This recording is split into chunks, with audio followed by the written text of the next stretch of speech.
Hello，大家好，我係毛毛啊。有觀眾呢就想我哋介紹下廣州嘅掌葉煲。介紹掌葉煲實在係太簡單啦。廣州嘅掌葉煲呢，其實淨係得廣記同埋其他嘅咋。廣記可以話係稱霸咗廣州嘅掌葉煲界㗎。咁我哋呢就一齊去睇下廣記依家實力有冇退步到啊！Go！呢度係地鐵6號線北京路站 B 出口。一出地鐵站嘅呢條路就係北京路啦。北京路嘅兩個方向嘅餐廳呢，我都分別詳細介紹過兩期啦。有興趣嘅可以睇下喎。我哋要食嘅廣記呢，就係沿住地鐵站旁邊嘅呢條萬福路一直行嘅。地鐵站一出嚟呢，依家係一個天河城百貨啊，咁係佢其中一個區啊。我開咗好多嘅商鋪，所以係好旺㗎。就算係工作日都係咁熱鬧㗎，好犀利啊！北京路呢度呢，仲會有一種旅遊巴士啊。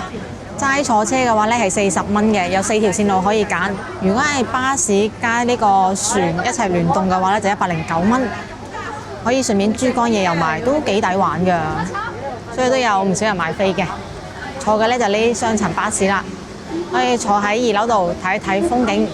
坐得高就睇得遠，咁我哋之前呢都坐過類似嘅巴士啦，不過嗰個呢係有得飲早茶嘅，但係睇個風景呢就類似，可以參考下呢期影片喎。咁我哋依家呢就繼續沿住萬福路行落去啊。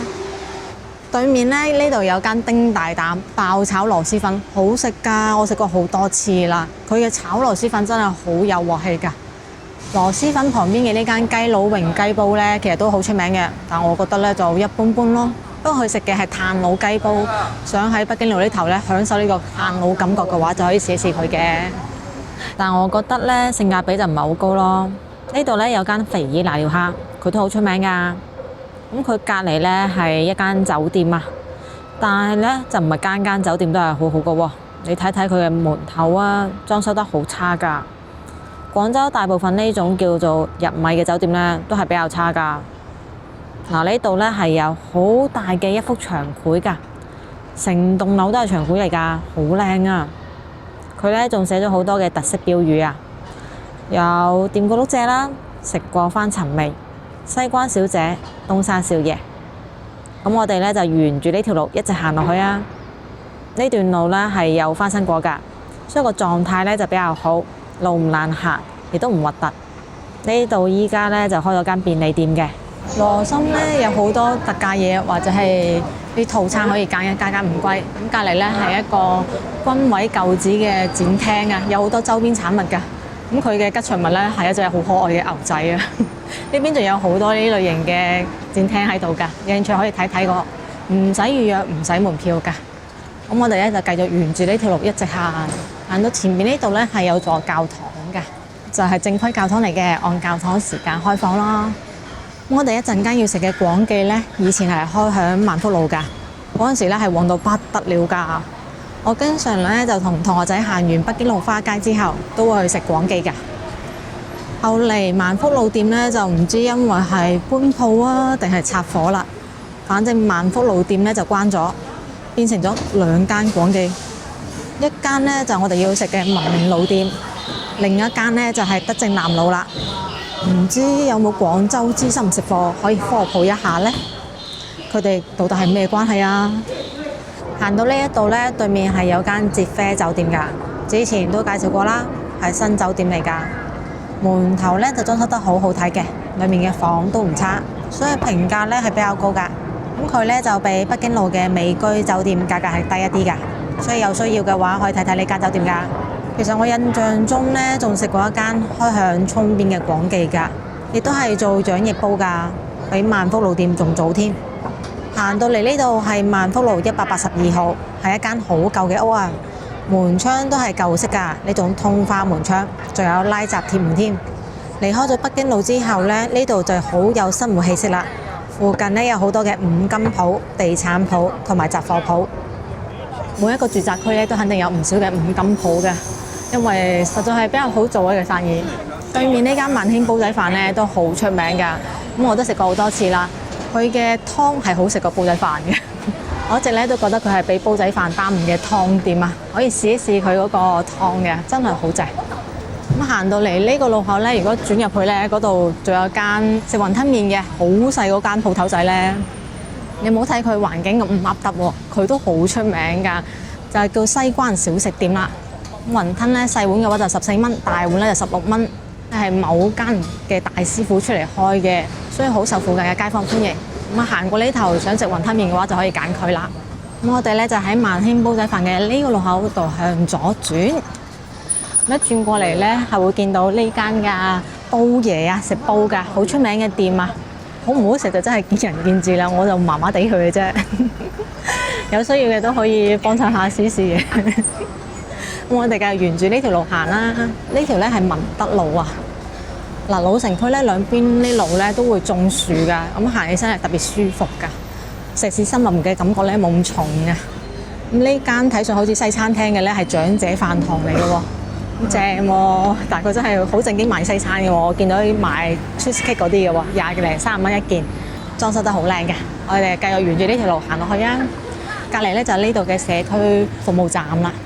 啲長者咧過咗幾多歲之後咧，就可以去登記，之後就會有送餐服務啊，或者係陪診服務啊呢啲嘅，不過都係本地人先會可以享受嘅服務嚟嘅。有需要嘅自己去官方度睇睇啦。我哋繼續沿住呢條路行啦。呢間咧係文德路小學啊，有冇觀眾喺度讀過書呢？係呢頭比較好嘅學校嚟㗎。依家咧校區係生成咁樣嘅，同你記憶中嘅校區有咩變化呢？好大間㗎，而且咧裝修都算幾靚下㗎，啲牆面維護得好好㗎。咁我哋繼續沿住呢條路行，好中意舊區嘅樹啊，特別大棵㗎，淨係睇嗰個樹皮質感啊，我覺得好正啊！無論係早上定下晝都好正。咁呢邊咧係有好多呢啲裱畫嘅店嘅喎，或者係賣啲文房四寶嘅店，真係經營得落去㗎。廣州真係每隔幾步路咧就係一個咁樣嘅批發市場，大型嘅又好，小型嘅又好，都係批發市場啦。好容易成行成市做起嚟㗎，咁做咗好多年㗎啦。所以呢度咧就叫文德路啦，又叫做字畫街。賣文房四寶嘅店咧，仲會賣呢種裱起咗嘅字㗎，咁好細幅㗎咋，擺台面都得㗎。依家喺國內咧係好流行嘅。至於價格嘅話咧，就係話唔埋啦，有呢10零蚊，有呢幾十蚊、幾百蚊嘅都有添啊！呢度咧有一間春之花，好老嘅春之花。我哋咧就好中意食佢嘅嗰啲軟糖啊、蟲蟲啊，好難得見到啊！廣州老城區入邊冇幾間㗎，通常係9個間咧都已經執咗㗎啦。咁梗係行落去啊！其實咧喺文德路嘅小巷度啊，有唔少嘢食㗎。不過我哋有機會咧再一次過介紹啦。嗱，行到嚟呢度咧會見到呢間西關劉福記啊，之前都介紹過，亦都食過啦。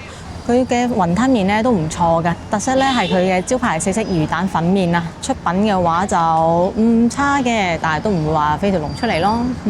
我哋啱先咪介紹過間西關小食店嘅，其實嗰個老闆咧就係呢度嘅煮麵師傅，以前嘅煮麵師傅。如果大家見到嗰位老闆咧，應該就認得佢啦。佢以前就係喺呢間劉福記門口度煮麵嘅啦。咁我哋繼續沿住呢條路行落去啦。呢度咧係一年嘅古建築啊！你睇呢個圍牆幾咁高啊，成個氣質唔同㗎。望入去咧，哇，係闊落好多喎，有種四合院嗰種感覺㗎。種咗好多竹喺度㗎。睇個天花板啦，係有好多裝飾㗎呢啲㗎。依家咧重新稍為翻新咗，塗咗啲新嘅顏色落去咯，但冇咩大幅度嘅修改嘅，都算維護得幾好㗎啦。下邊咧就全部都係呢啲裱畫嘅店鋪啊，咁仲有得賣相架嘅，係咪真係好忙碌咧？真係好好做㗎，所以開咗成條街啊！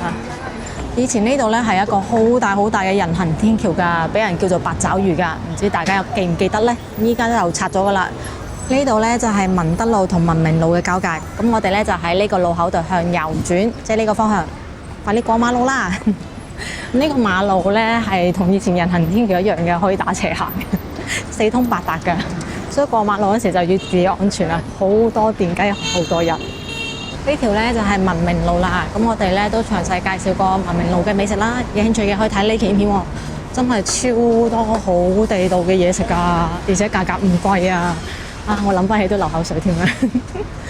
有機會再嚟掃多次街，好正啊！真係好抵玩啊！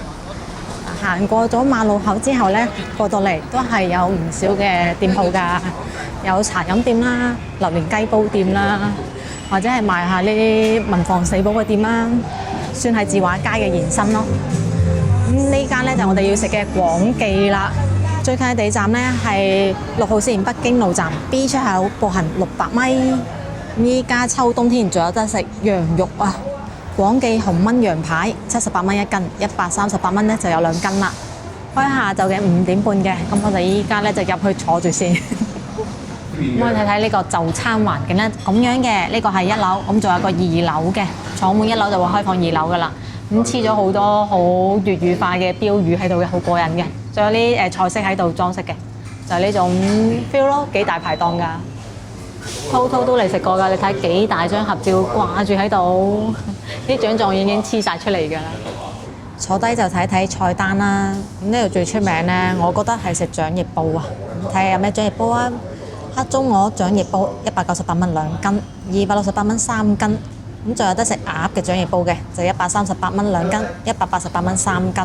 咁仲有其他煲㗎，例如鮑魚燜走地雞煲啊，198蚊一隻。傳統嘅蘿蔔牛雜煲咧就108蚊有2斤啦。咁仲有個紅燜羊排煲138蚊咧係2斤嘅。沙薑啫雞煲咧就138蚊一隻嘅。咁仲有老太人酸菜藤椒牛蛙煲嘅108蚊有3斤啦，新鮮嘅寫明係。咁仲有個酸菜走地雞煲168蚊一隻㗎。咁佢依家咧其實係強推佢自己嘅啫煲㗎。睇下啲咩啫煲啊！最得意嘅咧係有2個18蚊嘅啫煲啊，一個咧係掌翼汁啫滑風麵啊，仲有一個咧就係掌翼汁啫豬腸粉啦。咁其他貴啲嘅咧就係28蚊嘅啫菜嘅煲啊，可以啫豆角啦、啫通菜啦、啫菜花啦，咁仲有呢啫肉嘅煲啊。有寫明邊一款咧係受歡迎嘅，而邊一款咧係辣嘅，邊啲咧係酸辣嘅。咁除咗啲菜式之外咧，咁仲有啲蒸菜嘅，可以蒸半條魚，亦都可以蒸1條嘅，價格咧就68蚊到78蚊。咁揭到嚟後邊呢度咧就係啲小炒菜啦，都係有啲大排檔常見嘅和氣菜啦，由28蚊到48蚊嘅。咁仲有啲小食啊，或者係啲其他菜式嘅。魚夾咧就29.9一隻。主食嘅話咧就得2樣，乾炒牛河38蚊，雞蛋炒河粉30蚊，仲有2個煲仔湯添，48蚊嘅。除咗菜單之外咧，佢喺美團上邊都有唔少套餐嘅，有需要都可以睇睇㗎。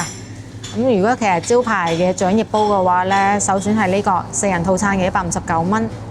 咁佢咧係包咗菜啦，有6選2嘅。咁仲有一個主食，仲有個華豐麵主食。咁掌翼煲咧係鴨掌翼煲嚟嘅，咁159蚊咧就可以食齊呢堆嘢啦。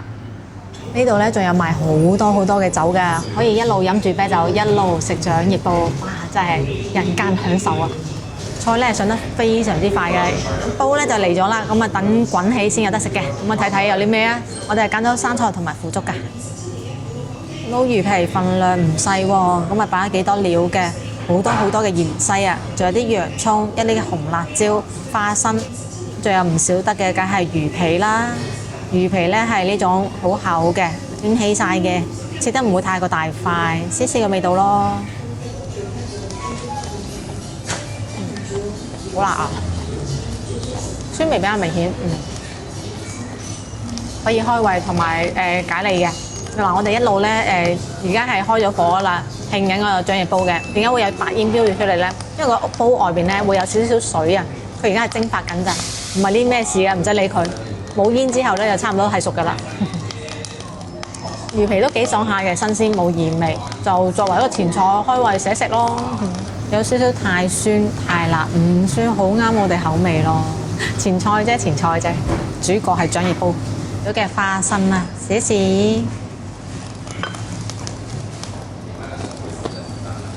硬脆嘅花生，係華賢花生嚟㗎，都幾過癮嘅。就好正常，應該搭啤酒嘅小食咯，真係好啱飲啤酒食佢。同埋咧，我發覺坐1樓嘅會比較通風嘅涼爽，下棟嘅話就坐2樓咯。但係坐1樓我都吹住風咧，更加有大排檔感覺啊！我白面得嘅蘿蔔新放佢嘅，全部都上煲先放，煮嘢就可以食啦而家。好嘅，唔該。終於可以食啦！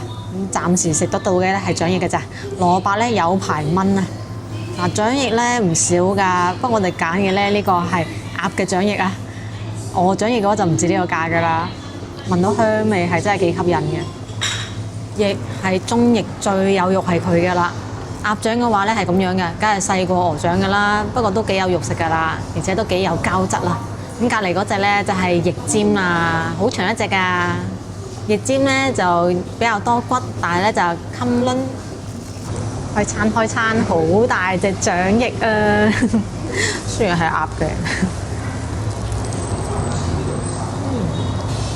溫度好係時候㗎啦，一咬就開，好似嚟肉，啲骨都入到味㗎。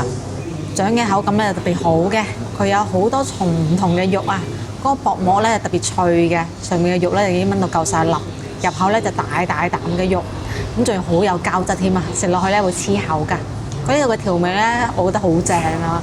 就係嗰啲好正嘅牛腩煲嗰種味啊，肉香味爆棚啊！鹹香咧就唔會太過鹹嘅，食完之後咧係唔頸渴嘅，而且咧唔會有太過濃嘅藥材味啊！食到鴨嘅鮮味嘅，好正啊！你睇下滾滾下咧都見佢噶啦，會起一層膜㗎，因為膠質太豐富啦，所以就會咁樣啦。之後咧就試呢個中翼啦，特別好肉嘅。6蚊到真係淋晒，一咬就嚟㗎啦，好入味，好軟，一啲纖維感都冇。佢係炆到腍嘅，唔係嗰種熱到軟啊，所以嗰種肉咧嗰個味道係好香濃嘅。但係嚟到呢度食法咧真係好正，好似去咗大排檔，仲係嗰啲好有鑊氣大排檔，因為會比較嘈、比較熱鬧嘅，但係嗰種感覺好正，因為全部都講好地道嘅粵語㗎。得個味道真係好得，好似一下子咧後生咗10幾20年，仲同朋友去咗行花街嘅感覺，好正。肉香味十足。佢揀嘅鴨咧其實幾鮮下嘅，絕對係冇冰鮮味，真係炆到入咗嗰個香味喺度㗎咋。搭配起身係好食㗎，而且好中意佢呢度。睇上去雖然好似好濃醬啊，會個味好鹹咁樣，其實唔會嘅。食完之後你唔會覺得頸渴㗎，你只不過想繼續食㗎咋。同埋佢好啱搭啤酒啊，冰冰涼嘅嘢同佢一齊搭真係好正。咁而家咧其實廣州係開始凍㗎啦嘛，你見我呢幾集全部都桌長油沙律枝啦，係得翻10幾度㗎咋。開頭我咪話坐門口有凍嘅，我而家食咗2隻咋，就已經覺得興合合啦。有少少海鮮嘅鮮味啦，似係用咗柱侯醬嘅，咁啊仲有肉香味啦，仲有少少啲咁多嘅甜味嘅，帶起晒成個味道真係好正嘅，即係鹹甜同埋海鮮嘅鮮味，加上鴨嘅鮮味咁樣出嚟嘅複合味道嚟㗎，唔霸道唔俗，就係一個好正嘅肉香味。呢種掌翼煲咧就唔單止食個味道嘅，仲有可以食個口感㗎。唔好睇佢好似係鴨嘅邊角料啊，但係呢邊角料口感係好複雜㗎。佢有彈性啦，又有肉啦，仲有少少嘅煙韌啦，幾種口感碰撞埋一齊。蘿蔔咧就未夠腍嘅，要滾到最後先食得㗎，因為係新鮮擺落去㗎。2斤掌翼其實份量咧真係唔少㗎，睇住就好有衝動啦。因為真係好食啊！我覺得佢依然都係可以稱霸廣州掌翼界嘅，好正啊！鴨肉咧就會軟一啲嘅，軟到咩程度咧？就係、可以手撕下佢嘅。咁食鵝肉咧就會更加有彈性，更加多肉嘅。不過傳統嘅呢種掌翼煲咧，我哋都係食呢種鴨肉㗎，好正咧！咁隨住時間滾得耐咧，個湯汁咧係會變少㗎啦，變少咗嘅味道咧就會相對嚟講鹹過啱開始嗰陣時嘅，所以你中意食濃味嘅話咧，就等佢滾少啲水嗰陣時就開始食，你會發覺哇一步到位好正㗎啦！佢份量咧其實唔細㗎，你睇下2個人一人拎咗咁大一碟嘅骨啦，終於可以食其他嘢啦，食得有啲攰添啦。咁我哋而家就食其他配料啦。蘿蔔咧都已經炆到腍晒，你睇下都圓圓地㗎啦，入晒味啊！期待。個汁咧少咗好多㗎，所以濃咗好多㗎。好腍啊！但係變個深一仲白，但好有味。因為佢醬真係好好食。食咗咁大煲嘢啊，成盤都係骨啊！你知唔知啊？我難得係飲咗1杯水㗎咋，因為佢呢個醬咧真係唔鹹嘅，而且個調味咧啱啱好，再加上啊〜唔頸渴，證明佢冇落到啲咩精啊、物精㗎啦，咁啊真係用其他嘢熬出嚟嘅，真材實料嘅味道係特別正嘅。就算係個蘿蔔心仲白啊，但係佢其實已經係足夠有味㗎啦，係好食嘅。期待綠菜同埋精華華豐麵。信仰之麵，蘿蔔夠晒甜，同呢個汁咧係好搭嘅。雖然仲有少少筋唔係完美，但係都好食啊！而且100幾蚊咁大嘅份量，抵食嘅。炸枝竹，攞落好快熟。之後咧就攞個殼撳佢哋落去。咁呢度咧，因為個係醬汁做底嘅，所以佢加嘅湯咧就冇湯格嘅，係加水嘅咋。所以唔好諗住話長食長有啊嚇，食極都係呢煲。煮一煮腍咗之後咧就食得㗎啦，唔好浸得太耐啊嚇。嗱咁樣滾一滾就食得㗎啦。煮完之後咧，佢就會變成咁樣㗎啦。淋晒，然之後有少少似塊布咁樣嘅，呢啲就叫做炸枝竹啦，咁又叫腐竹嘅，反正好多名都係佢。一餐乜嘢啊？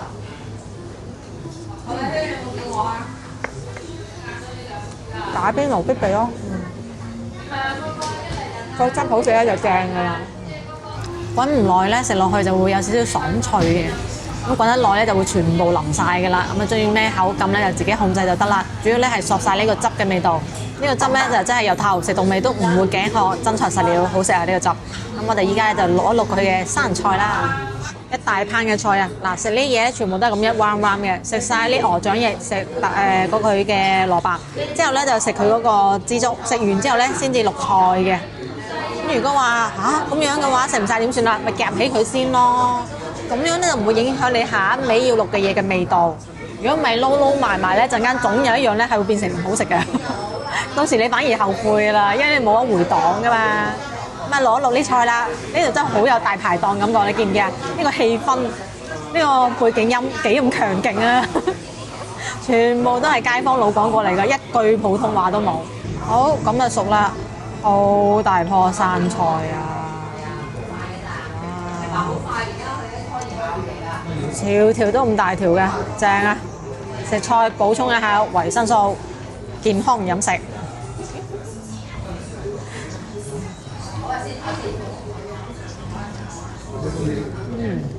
好嘢啊！爽脆啊，菜冇問題啊，好新鮮啊，唔苦，爽脆嫩，冇咩大問題。不過就係一棵菜咯。最後咧就淥呢個靈魂嘅華豐麵啊！基本上咧係我哋呢代人同埋後邊嗰代人嘅回憶嚟㗎，所以咪叫靈魂咯。目的咧就索咗呢個湯啊，而且咧最後會食得飽㗎，咁樣會有一個滿足感啊，所以佢先幾點咁大咋？搞掂就開餐啦，真係靈魂之麵啊！食完佢之後就飽到扶牆，雖然我而家都有啲扶牆嘅。其實錄完出嚟咧就咁樣一碗嘅啫。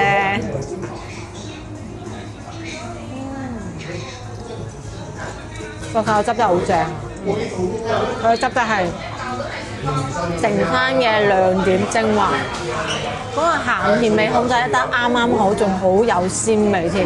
而且咧由頭食到尾都唔覺得頸渴，真係好好味。所以咧坐滿晒嘅，好受歡迎啦。而且咧年30晚都有人過嚟食㗎。我見到有人嚟訂台啊，年30晚喎，真係好老廣 feel 啊，好正啊！因為我哋今次用嘅咧係團購，所以單咧就已經喺美團上面度結過㗎啦，食飽飽就可以走人咯。一共咧係用咗159蚊嘅，食飽飽好滿足。咁將啲汁咧滾到比較少嗰陣時咧，其實個味同以前一模一樣嘅，所以廣記依家嘅出品咧都仲係好正㗎。如果嚟廣州想食掌葉煲，真係除咗佢之外冇第啲選擇㗎啦，除非想食其他口味嘅啫。